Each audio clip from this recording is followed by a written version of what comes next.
त्या परीने करण्याचा प्रयत्न करतोय आणि आज सुद्धा वेगळे विषय कोणाला काही बोलायचे असतील बघू, समोर आल्यानंतर त्याच्यावरती आमचं मत व्यक्त करू. बिहारच्या निवडणुका जवळ आलेल्या त्याचबरोबर महाराष्ट्रामध्ये स्थानिक स्वराज्य संस्था आणि महापालिकांच्या त्यावेळेला तिकडे महाराष्ट्रात आलं की या विषयाचं उत्तर देतो. उपराष्ट्रपती पदाच्या निवडणुकीसंदर्भात चर्चा सुरू आहे.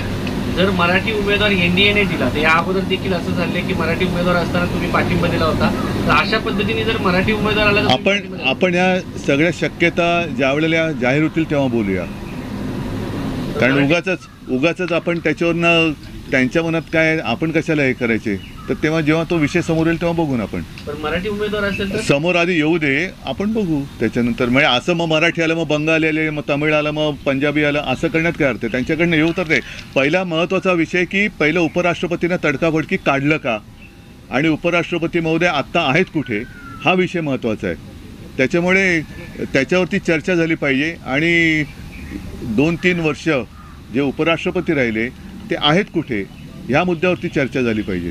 तर गेल्या वेळी तुम्ही त्यांना भेटला होता, तर असा काही विषय आहे का की ते भेटत होते विरोधी पक्षांच्या नेत्यांना? त्यामुळे मला काय माहिती नाही. त्याच्यानंतर आता भेटले तर मी बोलू शकेन, पण भेट घ्यायची झाली तर ते आहेत कुठे माहिती नाहीत.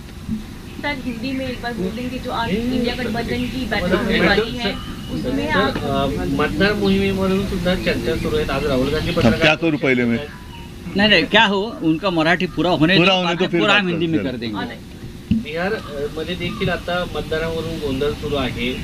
दररोज आंदोलन होत आहे, संसद सुरू नाहीये, तर त्यावरती तुमची भूमिका काय आहे? बघा आता मग मी याला तुमच्या प्रश्नाला धरून उद्याचा पण प्रश्न घेतो. एकूणच आता या निवडणुका प्रत्येक राज्याच्या त्यांच्या वेळेप्रमाणे होणार. मग बिहार होईल, उत्तर प्रदेश होईल, दरम्यान महाराष्ट्राच्या स्थानिक स्वराज्य संस्था होतील. आता बिहारमध्ये जो काय एक मतदार याद्यांचा घोळ झाला त्याच्यामध्ये आता अंतिम निर्णय काय आलेला आहे कल्पना नाही, पण त्याच्यात आलं होतं की स्वतःची ओळख तुम्ही पटवून द्यायची मतदारांनी, बरोबर ना? म्हणजेच याचा अर्थ देशात अघोषित NRC लागू झाला आहे का या विषयावरती पण आपण बघितलं पाहिजे. कारण जेव्हा एक CA आणि NRC विषय गाजला होता, दिल्लीमध्येच त्याच्यावरनं रान पेटलं होतं, अनेक ठिकाणी त्याच्याविरुद्ध आंदोलनं झाली होती, विशेषतः आसाममध्ये NRCच्या विरुद्ध आंदोलन झालं होतं. आणि साधारणतः विषय हाच होता की तुम्ही तुमची ओळख पटवून द्या. तर NRC आता देशभर लागू केलं आहे का ह्याचं स्पष्टीकरण निवडणूक आयोगाने द्यायला पाहिजे. पण सुप्रीम कोर्टाने पुन्हा काहीतरी आदेश दिला आहे. स्थानिक स्वराज्य संस्थांच्या ज्या निवडणुका आहेत त्याच्यात एक तर EVMवरती आमचा आक्षेप असताना आणखीन त्याच्यात एक अपारदर्शकता आणलेली आहे की त्यांनी ते VVPAT मशीनच आता काढून टाकलेले आहे. मग तुम्ही निवडणुका घेता कशाला? सरळ जाहीर करून टाका ना यांचे एवढे जिंकले म्हणून. आम्हाला एकतर आमचं म्हणजे मतदाराला त्याचं मत जाते कुठे हे शेवटपर्यंत कळलं पाहिजे. ते EVMमध्ये कळत नाही आहे. कारण बटन दाबलं जातं आहे, दिवा लागतो आहे, आवाज येतो आहे, ती रिसीट दिसते, पण ती रिसीट नंतर एकूण सगळ्या रिसीट काय मोजल्या जात नाहीत. आणि मत रजिस्टर कुठे होते आतमध्ये, रजिस्टर कसं होतं आहे ते कळत नाही.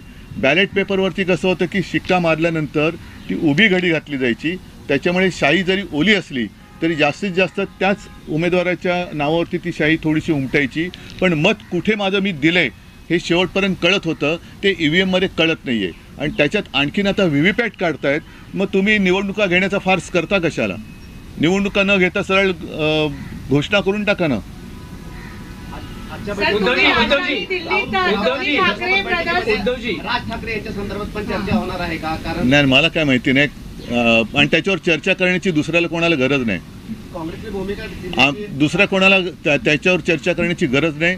आम्ही आमची भूमिका ठरवायला आम्ही समर्थ आहोत. योगायोग असा आहे की तुम्ही दिल्लीत आहात आणि त्यावेळेस राज्याचे उपमुख्यमंत्री एकनाथ शिंदे त्यांना ते त्यांनी काल अमित शहा आणि नरेंद्र मोदींची भेट घेतली. बघा मला त्यांचं असं म्हणणं आहे की आम्ही जे दुसरे म्हणजे तुम्ही जे आलेले आहात ते ज्यांनी बाळासाहेबांनी ज्यांना विरोध केला त्या मार्गाने ते निघालेले आहेत आणि आम्ही लोककल्याणकारी मार्गाकडे निघालेलो. त्यांचं एवढे ते त्यांचा विचार किंवा त्यांच्या याला उत्तर देण्या एवढे ते काय महान नाहीत. शेवटी गद्दार हा गद्दार असतो, त्याच्यामुळे गद्दाराच्या मताला मी काही किंमत देत नाही.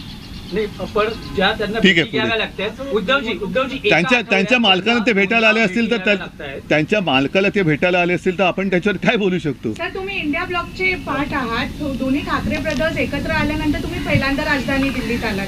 तर जेव्हा इंडिया ब्लॉकची बैठक होणार त्यात मी उत्तर दिले. नाही पण त्यात म्हणजे ठीक आहे, पुढे.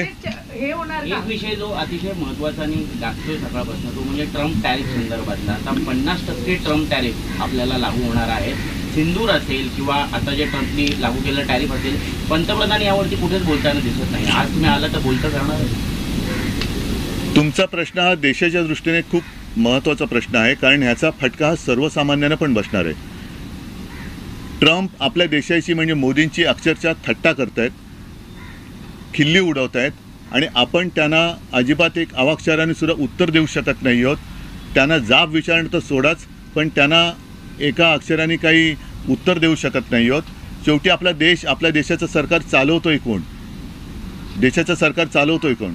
आणि म्हणून तुमच्या कदाचित आठवणीत असेल की शिवसेनेचा वर्धापन दिन जेव्हा झाला 19 जूनला, त्यावेळेला मी माझं एक मत व्यक्त केलं होतं की आज आपल्या देशाला पंतप्रधानांची गरज आहे, आपल्या देशाला परराष्ट्र मंत्र्यांची गरज आहे, संरक्षण मंत्र्यांची गरज आहे, गृहमंत्र्यांची गरज आहे. आजचे जे पंतप्रधान, गृहमंत्री, संरक्षण मंत्री आहेत ते भाजपाचे आहेत, कारण ते प्रचारामध्ये जातात. अगदी सिंदूर म्हणजे पेहलगामचा हल्ला झाल्यानंतरसुद्धा मोदीजी आले, पंतप्रधान म्हणून देशाचे असते तर ते पेहलगामला गेले असते, पण ते बिहारला गेले. त्याच्यामुळे हे सगळे भाजपाचे प्रचार मंत्री आहेत. एकूणच हे सरकार अपयशी, असफल आणि असहाय्य आहे. यांना कोणतीही परराष्ट्र नीती नाही. परराष्ट्र नीती यांची पूर्णपणाने अपयशी ठरलेली आहे. कोणतेही असं खंबीर धोरण नाही. म्हणजे एकदा अमेरिका तिकडनं डोळे वटारत असताना आपले मला वाटतं हे कुठे गेले डोवल, रशिया, पंतप्रधान चीनला चाललेत. आता असं म्हणतात, मला माहिती नाही, तुमच्याकडे माहिती असेल की चीनबरोबरचे संबंध हे सुद्धा त्यांच्या मित्रासाठी काहीतरी नवीन दरवाजे उघडतात की काय. पण हे केवळ मित्रासाठी बघताना देशाची वातावत होते, त्याच्याकडे आपल्या सरकारने लक्ष दिलं पाहिजे. आणि एकूणच परत सांगतो की हे सर्वच बाबतीत, विशेषतः परराष्ट्र नीतीमध्ये पूर्णपणे अपयशी ठरलेलं सरकार आहे. सर क्रिकेट खेळलं जाते पाकिस्तानसोबत मात्र क्रिकेट खेळलं जाणार आहे, त्याला कुठे विरोध होताना पाहायला मिळत नाही सरकारकडनं. एकीकडे ऑपरेशन सिंदूर बद्दल बोलायचं, क्रिकेटची सामने नाही, हे या सरकारला काही तशी नीतिमत्ता राहिलेलीच नाही आहे. म्हणजे पाकिस्तान आपला दुश्मन आहे जे शिवसेना प्रमुख सांगायचे, तेव्हा इकडे दिल्लीमध्ये सुद्धा आम्ही मॅच रोखली होती, मुंबईमध्ये रोखली होती की जोपर्यंत दहशतवादी कारवाया पाकिस्तान थांबवत नाही तोपर्यंत पाकिस्तानसोबत कोणतेही संबंध ठेवता कामा नयेत. आणि माझ्या आठवणीप्रमाणे सुषमा स्वराज पण याबद्दल बोलल्या होत्या की आपण पाकिस्तानची क्रिकेट खेळता कामा नये. यांना हे मतलबाचं बघतात. म्हणजे आपल्या इकडे आम्हाला, म्हणजे आपल्याला सगळ्यांना देशप्रेमाचे सगळे धडे देतात आणि हे स्वतः म्हणजे अगदी जय शाह सकट आमच्या इथल्या पण मंत्र्यांची आणि इतरसुद्धा मंत्र्यांची मुलं बाळं दुबईला जाऊन पाकिस्तानबरोबरचा क्रिकेट सामना एन्जॉय करतात. हे देशभक्त असू शकत नाही, हे सच्चे देशभक्त नाहीत. देशभक्तीची जर व्याख्या करायची असेल तर सच्चा देशभक्ताने पाकिस्तान जोपर्यंत आपल्यासोबत ज्या दहशतवादी कारवाई करतो त्या थांबवत नाहीत तोपर्यंत पाकिस्तानबरोबर कोणतेही संबंध ठेवू नयेत, आणि ते ठेवणार नसेल तो सच्चा देशभक्त आहे.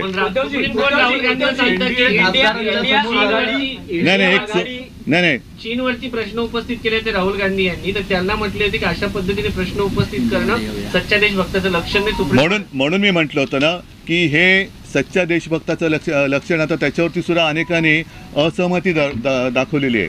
आता माझं म्हणणं असं आहे की सुप्रीम कोर्टाचा आदर ठेवून घटनेप्रमाणे 10 शेड्यूल 10 प्रमाणे जे काही लोकशाही वाचवण्यासाठीचा जो निकाल आहे त्याला 3 वर्ष झालेली आहेत, अजूनही निकाल लागत नाही. घटनेचा सन्मान आपल्या देशात राखला जातोय की नाही हे सुद्धा संपूर्ण देशातले देशभक्त वाट बघतायत. त्याच्याबद्दल सुद्धा सुप्रीम कोर्टाने आम्हाला अवगत करावे. खासदारांच्या बैठकीमध्ये नरेंद्र मोदींनी बाळासाहेब ठाकरेंचा उल्लेख केलाय आणि त्याचवेळी अमित शहाचं पण कौतुक केलंय. तुम्ही कसं पाहताय? नाही, मी काय बघत नाही त्याच्याकडे. इंडिया आघाडी विखुरलेली दिसते आहे. इंडिया आघाडी विखुरलेली दिसते, यासाठी आप इंडिया आघाडीतून बाहेर पडलेला आहे. ममता बॅनर्जींची वेगळी भूमिका आहे. अशा वेळेस महाराष्ट्राचं राजकारण बदलत असताना आणि दोन बंधू एकत्र येत असताना शिवसेना उद्धव बाळासाहेब ठाकरे हा पक्ष इंडिया आघाडीत राहणार का? पण माझं म्हणणं आहे की अशा कुठे काय अटीतटी शर्ती नाहीच आहेत. त्याच्यामुळे मी म्हटलं ना की आमच्या दोघांचा निर्णय घ्यायला आम्ही दोघंही खंबीर आहोत. ठीक है, दूसरी हिंदी में बोलिए, अभी हो गया, बाद में कर रहा हूँ, बस हो गया, आप हिंदी की बात करिए. अमेरिका ने जो टैरिफ भारत पे लगाया है उसके बाद प्रधानमंत्री का एक बयान आया है. उन्होंने कहा है कि देश में किसानों को सबसे ऊपर रखा जाएगा और किसान हित के लिए हमेशा देश काम करेगा. अच्छा. और उन्होंने ये भी कहा है कि देश में कोई कॉम्प्रोमाइज नहीं होगा. तो दो तीन साल यहाँ जो किसान दिल्ली आना चाहते थे उनको रोका गया. 6 महीने 8 महीने कई सारे किसान, ना उन्होंने गर्मी की परवाह की, ना बारिश की ना सर्दी की परवाह की. उसमें कुछ किसान तो बेचारे मर गए. तब किसान आपको याद नहीं आए? अब किसान की याद आ रही है.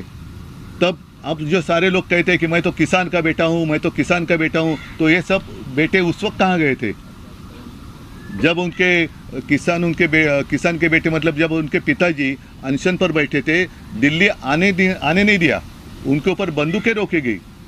बीच में काय त्याला म्हणतात किले भी खेळ्याला काय म्हणतात हिंदी, केळेच, वो भी डाल दिए, दीवारें खड़ी कर दी. और उनको नक्सलवादी कहा गया.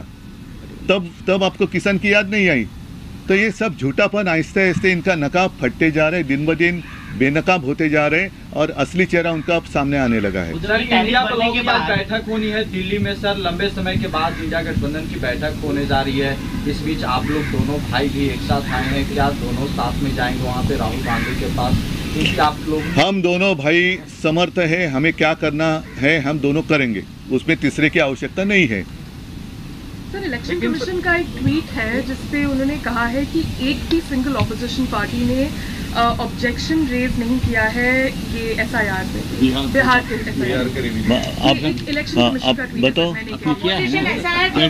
नहीं, एक मिनट इस बारे में अनिल जी आपको. बिहार राज्य में जो एसआईआर हो रहा है उसके बाद में जो 65 लाख मतदाताओं को इस सूची से निकाला गया है उसके कारण उन्होंने दिए हैं. और उनका ये कहना है कि वहाँ पे 3 से 4 हज़ार मतदाता स्वयं आए हैं, लेकिन 1.6 जो BLS पार्टी के तरफ से रहते हैं, जो पॉलिटिकल पार्टीज अपॉइंट करते हैं, उनमें से कोई ऑब्जेक्शंस या कोई भी उस तरह का एक्सेप्शन लिया नहीं गया है. लेकिन जब BLS पार्टी के तरफ से एक्सेप्शंस लेते हैं उसकी कोई सुनवाई नहीं होती. BLO उस पर हावी होता है. उसके ऊपर ERO और AERO का भी रोल उतना ही ज़बरदस्त रहता है कि वहाँ पे कोई सुनवाई BLA के नहीं होती है. तो उन्होंने जो सेटअप किया हुआ जो पूरा का पूरा एक सिस्टम है उसको देखा जाए. चीफ इलेक्शन कमिश्नर को बार बार हमने भी जब मीटिंग करके उनको कहा था तो उसके ऊपर नहीं होती है. वन वे उनका डिक्टेट रहता है और उसको वहाँ पे सुधारा जाए तो डेमोक्रेसी सही मायने में हम कहेंगे कि भारतवर्ष में डेमोक्रेसी है. सर, एक सवाल ये है, आप लोग एसआईआर का मुद्दा संसद में उठा रहे हैं और चर्चा की मांग कर रहे हैं, लेकिन सरकार ये बार बार कह चुकी है और कई बार कह चुकी है कि एसआईआर की जो प्रक्रिया है वो चुनाव आयोग द्वारा की गई है, सरकार द्वारा नहीं की गई है. चुनाव आयोग को कंट्रोल कौन करता है? चुनाव आयोग को कंट्रोल कौन कर रहा है? दोन भाऊ म्हणजे तुम्ही आणि राज ठाकरे, अरे आपण मुंबईत बोलू ना, आपण त्या दोन भावांना घेऊन दोन्ही भाऊ आवश्यकता नाही म्हणजे यामुळे तुम्हाला दुसऱ्या कुठल्या पक्षाची गरज नाही का? 2018 में भी वो चाइना गए थे, उसके बाद 2020 में में अपने जवान शहीद हुए थे. अब 2025 में फिर एक बार चाइना जाने की बात हो रही है. इस दौरे के बारे में आपका क्या कहना है? देखो, पहले तो इन्होंने साफ करना चाहिए कि कौन मतलब अपने देश के दुश्मन है और कौन अपने मित्र है. मित्र तो फिलहाल दिखाई नहीं दे रहे. प्रधानमंत्री जी पिछले 10 साल से लगातार पूरा चप्पा चप्पा उन्होंने वो घूमे हैं. दुनिया में आप ऐसी कोई जगह शायद बची नहीं होगी जहां प्रधानमंत्री गए नहीं. लेकिन पाकिस्तान के साथ जो अपना संघर्ष चल रहा है, अब ये बात तो खुलकर सामने आई है कि इसके पीछे चाइना भी है जो पाकिस्तान को मदद कर रहा है. तो चाइना हो या पाकिस्तान हो, हमारा दोस्त है या दुश्मन है? बीच में तो बायकॉट चाइना करके इन्होंने शुरुआत की थी बात. तो अब चाइना में क्यों जा रहे हैं? अब चाइना में क्यों जा रहे हैं? पाकिस्तान हमारा दुश्मन है या नहीं है? फिर पाकिस्तान के साथ क्रिकेट क्यों खेल रहे हैं? अगर पाकिस्तान के साथ क्रिकेट खेल रहे हैं तो वो जो हमारी माता और बहनों का सिंदूर उजाड़ गया, उसके बारे में प्रधानमंत्री जी क्या जवाब देंगे और अमित शाह जी क्या जवाब देंगे? तो ये सब इनकी जैसे मैंने कहा ना, इनके नकाब दिन ब दिन उतरते जा रहे, एक एक नकाब उतरते जा रहे। हिंदुत्व भी एक नकाब है, वो भी उतर गया है। और देश के लिए मैं कहता हूँ कि अब देश को एक प्रधानमंत्री की ज़रूरत है, देश को एक गृह मंत्री की ज़रूरत है, क्योंकि मणिपुर आज भी जल रहा है, वहाँ कोई जा नहीं रहा। ये तो सिर्फ पार्टियाँ तोड़ने के पीछे पड़े हैं। परिवार को तोड़ो, पार्टी को तोड़ो, जितने भ्रष्टाचारी है उनको पार्टी में ले लो, तो ये तो पार्टी की बात होगी, देश की नहीं। तो देश के लिए एक मजबूत सरकार की ज़रूरत है, मजबूत प्रधानमंत्री की ज़रूरत है, गृह मंत्री, सब रक्षा मंत्री हो या विदेश मंत्री हो, देश के लिए मंत्री चाहिए। आज एक चाहिए तो आप ऐसे, मैं तो विज्ञापन नहीं दे सकता कि चाहिए करके, लेकिन जब भी कोई आपत्ति आती है तो ये लापता होते हैं। सर एनडीए की मीटिंग में उन्होंने बाळासाहेब ठाकरे जी की तारीफ की है, इसके बाद कन्नड समिती, महाराष्ट्र एकीकरण समिती कन्नड सक्ती विरोधात मी त्याच्याबद्दल बोलणार नाही। सर ठीक है, थैंक यू। सर हाल के दिनों में महाराष्ट्र में हिंदी भाषी और मराठी के बीच में जो दिख रहा है, नहीं हो रहा है, कुछ नहीं हो रहा है। ये बीजेपी की साजिश है। हमारी भूमिका स्पष्ट है, हम किसी भाषा का द्वेष नहीं करते, लेकिन हमारे ऊपर जबरदस्ती ना करे। फिर अगर भाषा की बात करें तो जैसे हिंदी भाषी प्रांत है, वहाँ 3 भाषा कौन सी सिखाएंगे आप? क्या वहाँ तेलुगु, तमिल, पंजाबी, मराठी, उड़िया, इस भाषा का आप ज़बरदस्ती कर सकते हो? अभी मैं आपके साथ कौन सी भाषा में बात कर रहा हूँ? तो क्या मुझे पहली कक्षा से हिंदी कंपलसरी थी? हमारे प्रधानमंत्री और गृह मंत्री तो गुजरात से आते हैं, तो भी वो हिंदी अच्छी बात करते हैं। जो अच्छा है, वो बातें अच्छी करते हैं, मतलब हिंदी बात अच्छी करते हैं। क्या उनको हिंदी भाषा पहले से कंपलसरी थी? तो जब भी जिसे वो ज़रूरत होती है वो सीख लेता है। तो ज़बरदस्ती ना करें। हिंदी भाषा के साथ हमारी कोई दुश्मनी नहीं है, लेकिन हम ज़बरदस्ती बर्दाश्त नहीं करेंगे। धन्यवाद, थैंक यू। चलो, जय हिंद, जय महाराष्ट्र।